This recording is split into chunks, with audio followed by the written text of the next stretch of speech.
Welcome to our next voyage on T-10, the show with 10-minute takes on the future of education in healthcare. I'm your host, Tim Fitzpatrick. On today's voyage, you'll hear from Carla Bond, founder and CEO at UpSkill VR.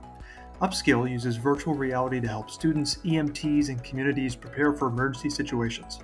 I've known Carla since 2019, and I've really enjoyed following her journey as an entrepreneur and learning how she thinks about the world of virtual and mixed reality. She shares a story from her EMT experience about showing up to a call at a home where an infant was in need of help and how paralyzing that was for the mother. I love hearing those light bulb moments from founders. As you'll hear in the episode, I wanted to get a better sense of her target market today, her ideal partners and end users, and what's next for UpSkill beyond CPR. Carla is also a Navy veteran. We chat about our shared journeys and the importance of having each other's backs in the veteran community. She previously served as veteran in residence at Bunker Labs and was recently named to the Forbes Next 1000 list. Without further ado, please enjoy my deep dive on VR and emergency training with Carla Bond.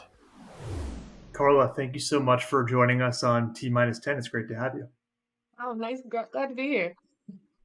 Oh, it's good to see you again. It's been a while since we've connected, and I would love to hear your background. I know we have a bit in common how we first actually crossed paths in the VR world, but if you wouldn't mind, give us a sense of how you ended up in VR and obviously why your background makes so much sense for what you're building at UpSkill. So I'm a secret video game nerd. So I absolutely love video games, and been a paramedic for 20 years, and I just got tired of teaching it the way that it had always been. And these kindergartners watched a video of them going into VR, and then I reached out to the person that was on the YouTube video and asked them, questions about what were the results, and it was startling. And I'm like, okay, if you can teach a 6-year-old that much better, how much more can I do with adults? So I took my love for video games, taught myself a bit of software development. I would never consider myself a software developer, but I know just enough to be dangerous and screw something up. And UpSkill was born from there. It's so cool. I love the transition from seeing it work with kids and um, you mentioned you were a paramedic for 20 years. So I guess where was the first? Did you see applications? Just give us a sense of when this happened. Was this early days of VR? What did the VR landscape look like? Was there anything really being done in this space that kind of was the hybrid between what you saw with the kids and then also where you knew there was opportunity or where you were training at the time without VR? Initially, no. I had no idea how I was going to do it, if it was even possible. But once, with the little assistance from Google, I was able to find companies in their infancy that weren't necessarily doing CPR, but they were doing other types of training. And this was back in the days of the Oculus Go. And we're 3, 4 headsets down the line now, but that is the stage that initially was trying to figure out how I was going to do it working with an Oculus Go. Um, if I had to go back to all of my VR background, still have a virtual boy. So, but I was just being able to see what they had come up with just in their own space let me know that it was a possibility. I just wasn't sure how.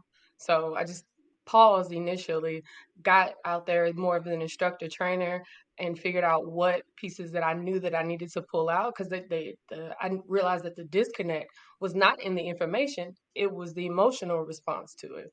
Um, so I knew that that's what I was wanting to hold, and I just took a pause and really ironed it out and just took some time to figure out, okay, how am I going to do this? Because I don't have any money to pay anybody right now. So I tried to do it myself. Well, respect. I mean, I love hearing startup founder stories. I mean, it's that moment when you kind of see the need and you know firsthand what is there. I love hearing how you kind of parsed how CPR training was done, and I want to get into CPR training in general and how you kind of identify which parts should be VR and that emotional aspect over information, I think is super powerful. But for you to be able to say, hey, this is what I love about games, or this is what I think is great about VR, and then to be thinking about the headsets, just how challenging that is to bring something to life, especially when headsets were not quite yet as off the shelf available, accessible as they are today, and not quite as powerful. And game development was trickier and more expensive. So I'd love to kind of dive into that now, if we could. I know from what little I know about CPR training, a lot of it I've learned from you and watching your work, and emergency training in general. It looks as though there's more than just what people might know about typical game-based VR, where you put a headset on and you're in the experience. It kind of, could you walk us through what is involved? Because my understanding is the Go, which was a 3 degree of freedom 3 DOF headset, a little bit more limited. I imagine there's a tether, there's maybe some mannequins, but could you walk us through, like, what is VR CPR training, and then how does it compare to that original CPR training you were talking about before that didn't require VR? So those parts and how they integrate, I guess. So when you think about just a traditional CPR class, you're in a controlled environment. You're playing essentially with a doll. Of course, they're mannequins, but essentially it's a doll. It's a torso. So the first thing that you're not going to encounter out in the real world is a torso and a head that needs CPR. And there's nothing going on with this doll. So me showing up to calls, summarize, I showed that what really was a catalyst for me was I showed up to a call according to the child's mother. She had been a nurse for 20 years. So that's 10 CPR cards, at least. I mean, CPR classes that she sat there. When we got there, he was still wedged between the tub and the toilet. And it wasn't that she didn't have the education to do it, is she hadn't had that emotional tie to be able to take what she learned in the classroom and bring it to real life. And that's where VR came in it for me, that I'm able to give people the opportunity to practice in what they would initially see. So I can't see legal to go around, making people pass out, but I can do it in VR. I can stage a car wreck and you have to respond and make it look as realistic as humanly possible. It's going into a realistic situation without having to do it in the real world, so that when and if you do encounter that, you'll have that emotional tie. Um, we say it here, traditional CPR classes versus what we do, it's like reading a book about learning how to drive a car without taking a road test and getting a license, because essentially that's what they do. You sit in the classroom, you don't get any experience, they give you a card and hope for the best. And that's not that's not working, because we're roughly about 500,000 people that die simply because somebody didn't help them before we got there. It's so powerful. I love. Thank you for sharing that story of the call you showed up to. I think that's really powerful. I know, you and I share the Navy background, and all the time in VR land you hear about flight simulation as one example of where pilots aren't allowed near the aircraft until they've done hundreds of simulations. And I've been through that pipeline. It's true. It's a lot of hours, a lot of time, in a book, and then in the simulator, and then you finally get to touch the plane. So I think that's such a great example. I There are two things that I want to touch on that you mentioned. One, who who is the beneficiary of this training? You mentioned parents who, even though parents had been through a lot of CPR classes, aren't able to make that connection. Earlier, you mentioned the first kind of spark of realization was with young kids who were kind of drawn to games and to VR. But I'd imagine, like professional training, there's a huge opportunity here for people who are going to get their first time certification or renewal. So who does this apply to? Like who are the potential users of VR, CPR, emergency training? So um, our ideal customer, our perfect customer, is people who are required, professionals in the healthcare space specifically, who are one required to have it, because they're doing it anyway, and are just kind of, I would call it a branch outside of that, students who are going into the healthcare field, meaning whether you're in high school or college, we want to be there before you hit the hospital.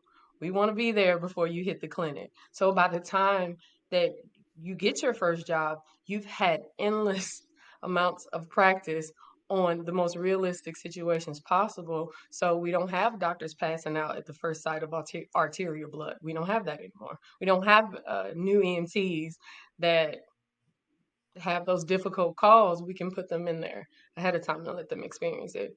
And then it weeds out a lot of dark. I consider it darkness because you really don't know how you're going to respond. But if I put you in VR, I can pretty much tell you how you're going to respond. Because when in our experiences, we track your heart rate, so I can tell you when you got scared. I can tell you when you got out of breath, and you're able to see it. And it's like flight simulation. We're going to get back in. We want you to screw it up with us, not on anybody else. We want you to learn with us. We want you to feel with us, so that when you do go out, it's second nature. So that's incredible. I love that you're tracking biofeedback and just how much that must add to training. I mean, the confidence of someone who knows how they're responding, and also the self-selection criteria. You hear this all the time with people who, you know, organizations spend a ton of money on hiring, recruiting, and staffing, and to spend that much on someone who shows up and then realizes it's not for them is a waste for everyone across the table. So I feel like Exactly. that's also another secondary benefit for the people you partner with. That's And really it could cool. And be also, potential. Think about it. It could be potentially dangerous. Because do you really want a doctor to figure out that he can't handle this when you're the patient? So that's our approach. We want you to come. We want to meet you before you get there. amazing. And so, how about the other experiences? So, CPR makes a ton of sense to me. There's a clear distinction between you can bring this to an existing training environment with professionals who have a clear set curriculum, and we know VR does a great job at cost savings and more driving efficiency in training pipelines. And there's already kind of spend there. Car accidents, I think, is another one you mentioned, where showing up to a scene. Paint a picture of kind of all the emergency situations that you think you've thought about or you're thinking about now as upskill, but what does the opportunity set look like in terms of those scenarios? So we meet. I've met with parents and created simulations of their house because they're either basement, 3 stories, houses are getting taller and wider. And if they don't have a plan on when things happen, if the door is not an option for whatever reason that they can't get out of there, that there's an opportunity there. Um, I'm a swimmer, so there to teach lifeguards and give them the opportunity to identify and respond to active and passive drowning, those type situations. That goes back to the car accident. We run a car off a bridge into some water, and you got less than a minute to figure out how you're gonna get out. And we go over how to do it, but there's a visceral response, even though they're perfectly safe. The learners are perfectly safe, but as that water starts to rise, so does their heart rate because the cell phone doesn't work underwater. I had no idea that was a simulation, but it makes me think of the plank scenario that everyone knows who's seen VR. I think it was the thing that showed everyone that your brain can't separate VR from reality. You put the cat on the end of the plank. It reminds me so much of that, but I think it's even more Right. I think it's even more of a fear factor, like being in underwater, and also if your platform is able to capture biofeedback. Just Mhm.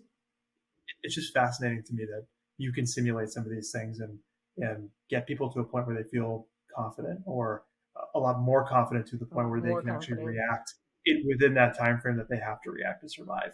Right. Right. And we just want to be able, it's cliche, but and the way Elizabeth Holmes said it, but people saying goodbye too soon, she was absolutely right about that. The route she went to go by, I don't agree with, but what she said was absolutely right, and that's where we're trying to lower those statistical numbers of people who literally possibly could have been with us a lot longer had they either had the experience, people around them had the experience, because I in a group of 20 people in a room, only one of them statistically even decently is going to respond the right way. But what if you're that one that needs to respond? That means 19 other people are going to be standing around looking at you scared. And the average response time for an ambulance is about 7-8 minutes. But your life expectancy that we can get you back drops 10% every minute you go without CPR. Every minute you go without, so it sounds doomsday, but it's better to know and not need it than need it and not have it. I'd love to hear about your kind of your vision for the future of upskill and kind of the partner set that you would love to get in front of, would love to hear from, would love to kind of get to know and understand. It sounds like you're working with schools, looking to talk to schools, to colleges, people who are either considering healthcare professions or already in the healthcare profession pipeline, possibly EMTs. Who are the types of partners you want to get in front of or would be curious to meet?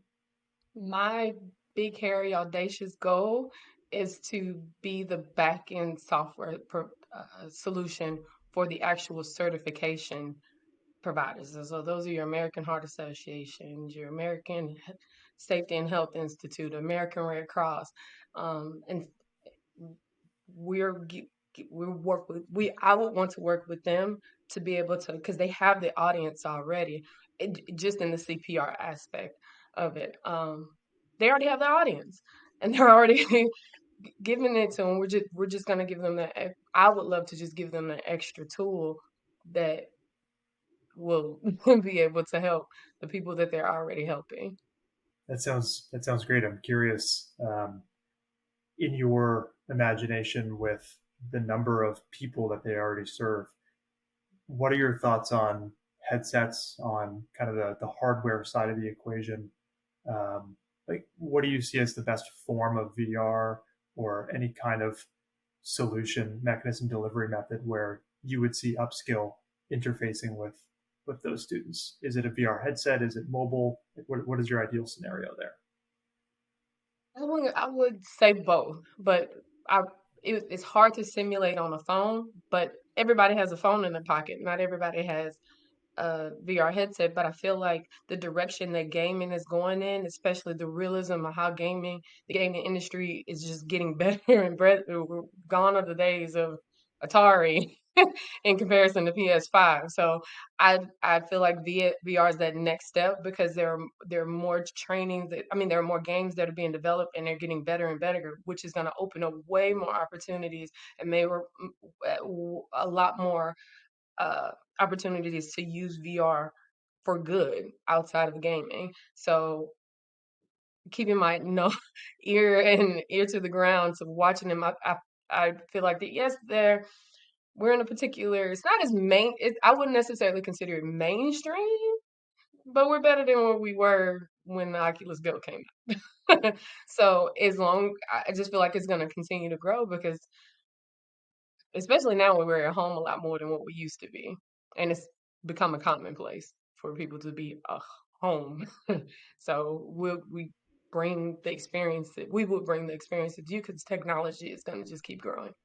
I'm with you. Yeah, I would love to see CPR training available from home and someone to help solve the device equation. And maybe we won't need it. Maybe there's going to be something else that comes down the line that makes it easier for us to deliver just as good training and outcomes without needing the hardware. But we'll see. We'll stay tuned. Um, If I could great, get Carla. with this in the hands of people getting their driver's license, like it's a requirement. If I feel like if you're old enough to operate a motor vehicle, you should know this. That's just kind of how my brain works, catching people before they're in the situation. I agree. I think driving is a great example. I know there's been some research, some studies done around distracted driving in VR, and I believe in Toronto. I'll follow up and put links in the show notes. But some great studies around just how important teaching that moment is and being able to do it before the moment, and what that impact can have. So I think that's a great point. Carla, I'd love to wrap up with the final frontier if you're ready. The five I'm questions, ready. 50 seconds. We'll add an exciting graphic in post. I'll run it by the team, see if it can happen. But are you ready for the first question? I'm ready. All right, awesome. Let's do it. What do you think is the top challenge you're facing right now in your world? Exposure. Exposure, definitely exposure. Even though people know VR exists, there's still a lot of people that are still questioning. So I would say exposure. How about the top opportunity for you? EMDs, driver's license, people getting their driver's license. I feel like that you're catching people at the prime age, and then people who are not catching people in that moment. That would be a prime opportunity. You get your driver's license, you have to take this course. You have to put this headset on and do this at the same time. How about a tech trend you're really excited about or following right now? The realism, game art and design, how Good one. realistic this is starting to really be. That's exciting to see. How about top media recommendations, books, podcasts, anything you're following these days? The Transition podcast from Bunker Labs, and I feel like the book Hook Point is something that everybody should read. It teaches communication. Awesome. Love it. And last one, how about a healthcare or tech leader or leaders you're following right now? Just Tim Cook. I watch him pretty closely. Tim Cook. Yeah, Tim Cook. Awesome. Yeah, excited to tune in next month for the conference to see what they have in store for us on the mixed reality front. That's for sure. Yeah, it's exciting. Cool. Carla, thank you. It's been amazing having you on T minus 10. I'm so grateful you joined, excited for UpSkill and all you're going to be doing and building in the next few years for CPR and emergency situations. Nice. I had a good time. Great to connect again.